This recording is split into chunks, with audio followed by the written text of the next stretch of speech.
So, lulutuin na po natin ang ating fajitas. So, let's put a tablespoon of olive oil. And look at that, it's big. This is the large size and I got 4 pieces. Put the cover. But this is good if you see. Then our bell pepper, green and red bell pepper.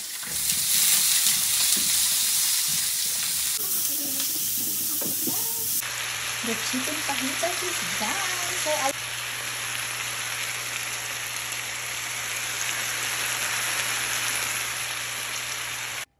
So instead of using flour tortilla, so I use this kind of brand, the keto one, high in fiber. So let's assemble our fajitas. I love to put a refried beans, but I use the organic one.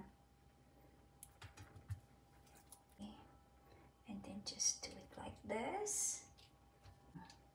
So I can just fold it. And then you have the lunch now. Let me see. Ang sarap. Ang sarap. Promise, try this.